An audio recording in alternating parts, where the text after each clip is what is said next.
मानव समाचार, मानवता के हक में। मानव समाचार में आपका स्वागत है। मैं हूं अब्दुल रहमान।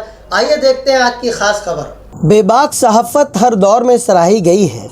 यही वजह है कि चाटुकारिता के पुरफितन दौर में भी जहां सहाफ़त सियासी ऐवानों और सियासतदानों की दहलीज पर घुटने टेके और ज़बान लटकाए चापलूसी का इजहार करते हुए जमहूरियत के चौथे सुतून को मिस्मार कर रही है, ऐसे दौर में आज भी कुछ सहाफ़ी हैं जो पत्रकारिता की गरिमा और उसके तक़द्दुस को बरकरार रखने में अहम रोल निभाते हुए बेबाकी से सहाफ़त के मैदान में अमल पैरा हैं। ऐसे ही एक बेबाक सहाफ़ी और मुकर्रिर मुफ्ती मोहम्मद हारून नदवी को उनके चैनल वायरल न्यूज़ के ज़रिए मैदान सहाफ़त और दीनी व मिली शोबे में गिरान कद्र खिदमात के एवज़ में रत्नागिरी के चिपलून के एक देहात पिंपली में एजाज़ करते हुए बेबाक सहाफ़ी के अवार्ड से नवाजा गया। मौलाना मौसूफ वहां मस्जिद के इफ्तिताह के सिलसिले में गए हुए थे, जहां उलमाए कोकन और दीगर ज़िम्मेदारान ने उन्हें इस अवार्ड से नवाजा।